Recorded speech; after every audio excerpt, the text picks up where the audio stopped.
About the same time as the Season 2 premiere for Purple Hyacinth Chapter 50 on July 14th, 2020. And it was, to me, very unexpected, but awesome. This is how you do a recap, as it helps readers refresh the multitude of plot points and competing parties at play for over 1 year of real-time release of chapters, separated by a 3-month break. People forget.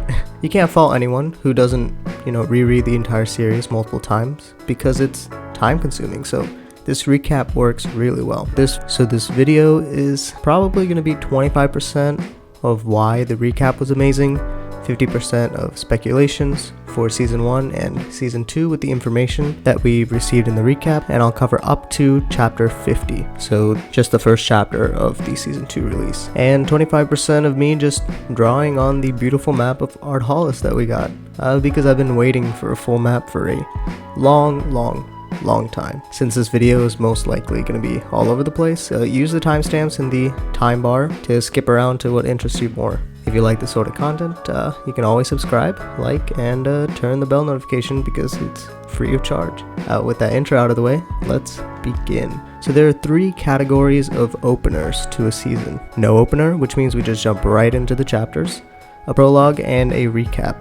Now, I don't know if recaps are a standard in the medium for webtoons, but for webtoons or the manga that I've read, recaps aren't a thing. Rebirth has a nice sketched recap of Season 1, but it was provided by the author outside of the series itself. Prologues are, in general, only for the prelude to Chapter 1 of Season 1. But I have seen Tower of God have a prologue for Season 2, but it kind of breaks its format with no prologue for Season 3, so it's not as standard. Prologues are pretty heavily and highly debated topics. Some say prologues are not necessary, others say they're not needed, but this isn't really a video about the prologue. I have been reading through Tim Hankin's book on writing and world building, Volume 1. For those who don't know, he is the channel creator for Hello Future Me, which talks about world building and Avatar The Last Airbender series to great lengths. So once I finish that book, I may come back to the topic of prologues later, I believe the Purple Hyacinth prologue that we got before Season 1 was amazing. As I said in the intro of this video,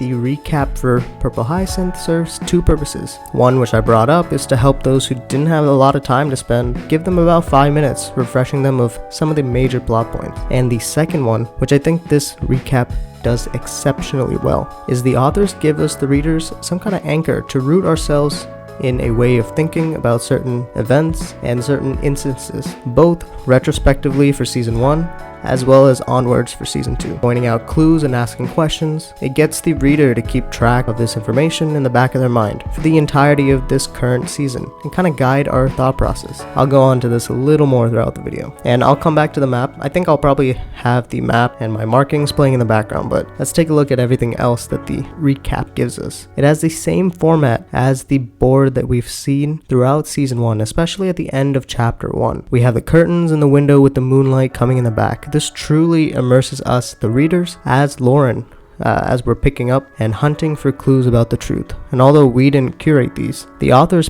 picked specifics and added extra information for us to analyze. Well, probably just to read, but I'm analyzing. I like the black pins that hold the pieces of paper and the pictures together, and of course the way the red yarn flows downwards as we scroll through. To get more information was amazing. A significant upgrade to the art quality of this board compared to when we first saw it in Chapter 1. So if you haven't liked this chapter and you're watching this video, which I think the chances of that is pretty slim since you're going out of your way to find more Hyacinth content, but still, since the likes are a lot lower than for the usual chapters for this recap episode, so go like it. Alright, the first panel of the recap is an overview with everything shown at once, and I think the placements are important. Probably going to be good if you can rotate the screen so you don't crank your neck too much. The window divides the whole panel into quadrants, and for those who don't know about quadrants or slept through map, quadrants go from 1 to 4 and it's anti-clockwise. So Quadrant 1, our top right, has the royalty and the police department. We know that they're tied together in main cooperation with the right hand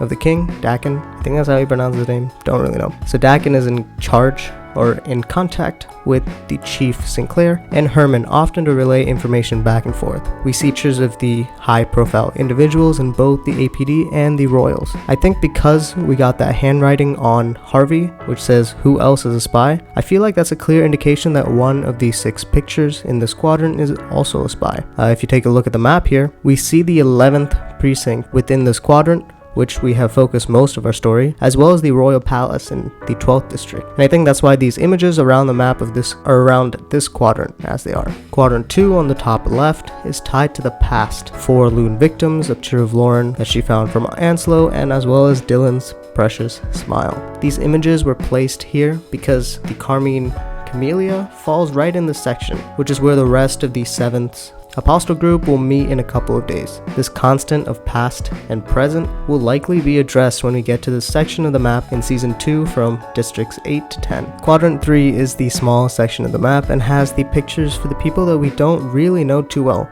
Well, we've had enough exposure to understand their behaviors, but not enough to figure out what they want. Flemmings and Belladonna. And finally, Quadrant 4 has the most of our unnamed characters from the Phantom Scythe, and the location for this in the map is tied to the docks section. Oh, and you thought I wouldn't talk about the maps or the news? Don't worry, I will. So the Lune victims are the first that are shown to us as we get to the cascade of the information from the rest of this recap. The red X's to denote death, and it's a shame because I would have wanted to know more from each of these, especially Anslow, which our authors conveniently pointed out to us some information that we kind of want. How did Anslow get the picture, and why did he have it at the Golden Clover? When I made my Harvey Wood video, I thought Anslow was who Harvey was reporting to because the file that we got from Flemmings, Harvey made about 34 reports in about 1 to 1.5 years of service in the APD. So could Harvey or could Anslow be that person? I'm not too sure, but whoever Anslow was meeting around 10, maybe 10:30 at the Golden Clover dispersed through the crowd when the police raided, so probably not going to make too much of a move for a while, whoever that person was. We get confirmation that it was Sinclair's driver, the 4-fingered man that was driving Tim Sake in Sinclair's car. And yes, it was heavily implied that this was the driver in the season finale, but still, we get solid, clear clarification. We know that they were pulling the back seat, those children that Tim taunted Lauren in Chapter 48. Chapter 48. We get a rundown of the missions operation that the 7th has taken over. It looks like maybe the volume in which the leader wanted these weapons was too slow, so that's why the 7th has been picking it up or wanting to use different merchandise maybe. The repercussions of this front end, because the Lune victims were the ones that made it look legitimate and have been gone due to the leader's assignment of the the Purple Hyacinth, Kyrian, to take him down. Now I think the info in the late journal newspaper in Chapter 1 talking about the river and harbor bill passing, as well as the acquisition of a lighthouse probably by the docks, could be the workaround to still import with the big amount of loss that they took in this upfront business, but I guess we'll get more of this unraveled at the Camellia meeting. I do think that it's important that the leader used a pretty risky play to use Kyrian, and maybe the leader was trying to use this as a power play to scare the royalty, as well as maybe the 7th himself. Flemming seems to play a big role in the 7th's revolution that could be tied to this supposed circus, to the weapons merchandise, where we see the stain and the symbol from McTrevor's company. The circus / Radcliffe could be tied to the 7th's operation. Maybe Radcliffe will show up at the Camellia meeting. We see a few more images, which could be most likely the round table at the Camellia. I don't really have too much to say about the royals other than that, we don't really have a name for the son that was introduced in chapter, I think it was 41 or 42. Also, why was the photographer so close to Dylan's picture? The same hair color, the same similar hat. The authors are really playing with us, right?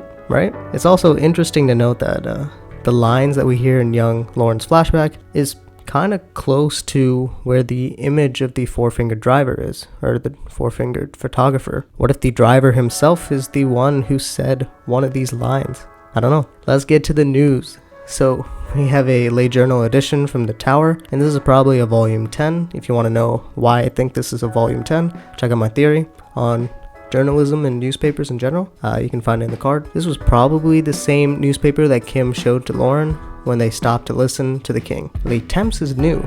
I don't know what the story behind this newspaper is, but it does give some insight about the Phantom Scythe, who, because this newspaper was published in XS19, probably was doing some crime to raise awareness for the last 2 years, since I think nothing big has happened since the train station. We learn about a secret services informant, I'm just gonna go with informant, who could potentially be an apostle in our present day. Ardhala's daily is probably the precursor, or maybe was the main daily news before late journal took its place, because this newspaper, this daily, was released the day after the train bombing, and it seems that the subsequent days was the late journal commenting about the train bombing and the Sinclair's death that we saw in season 1. We find out from the daily that King Edward did finance the train station himself. I thought it was the Cho family, but I guess it makes sense that the king would finance such a big project. And we know that it wasn't just the king, but there were some government and other prominent households of the nobility that were also blown up, killed, missing, injured.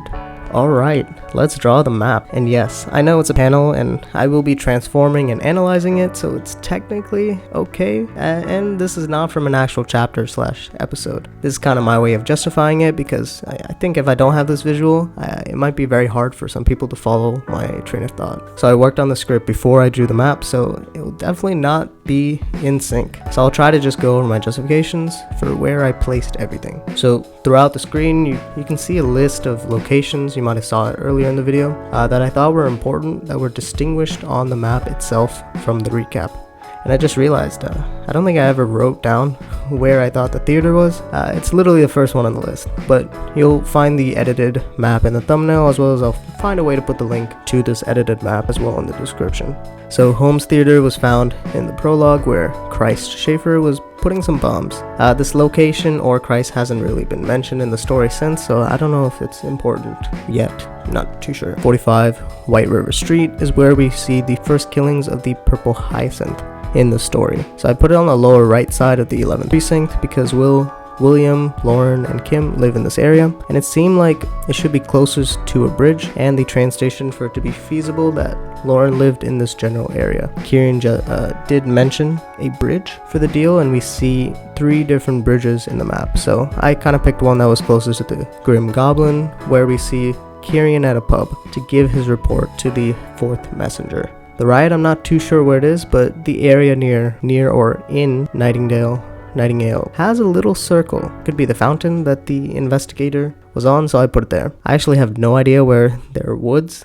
It's not really indicated on the map that there are woods, so I kind of gave 2 locations for the possible man cave. One is by the 2nd district because there's some water there, and then the other cave location's possibility is by the 7th district, again because there's some water there. Because to get to the cave you kind of had to go under a waterfall, I believe. I think the 2nd district cave makes sense because it's closer to where I believe Kieran's apartment is, but since it took Kieran the whole night to fetch Lauren's uniform in chapter 38, maybe the cave is far away. Palmer Street is where McTrevor lives, and it seems like the lady and butler kind of live from Lauren's house to McTrevor, because lady and butler kind of heard Lune's footsteps on the night that McTrevor got taken in, and they seem to be hanging around some wealthy areas like the Golden Clover. So McTrevor lives a little north of the Golden Clover. The Lonely Travelers Inn is said to be located in Great Chapel, so it's somewhere in the 6th district, and subsequently Kieran probably didn't carry Lauren too far from the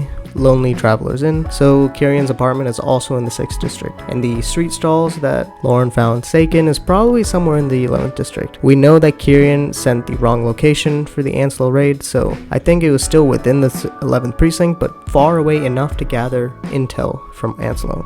The shoplifter was between Delph and St. Isidore Street, somewhere in the 11th precinct, so I kind of just threw it in some intersection. Blakesley is in the 7th district because we know that the Lune letter was actually sent to the 7th precinct and not to the 11th precinct. And I don't know, maybe I think Harvey's funeral would be somewhere in the 11th precinct, since I'm assuming they shouldn't travel too far to get to the APD house or the APD office. And then we have the abandoned church where Kieran gets his new mission to find and kill Lune, which will be somewhere in the general grayscale / or Grace Chapel / Grim Goblin area because of the poor conditions that it looked like Kieran was walking through to get to the church. Also, I have no idea where the tower is, so I put it in 3 random locations that I thought were plausible. Well, that's all for the video. Thank you so much for listening to my thoughts. I really do appreciate it. As always, make sure to heart the chapter after you finish reading on Webtoons and comment to be a part of the community. If you get a chance, subscribe to get access to these videos every week. My social media can be found by searching Inspirational on YouTube, Twitter, and Twitch. Shout out to my designer. You can find his work on Instagram at JadenV_photography. See you all next time.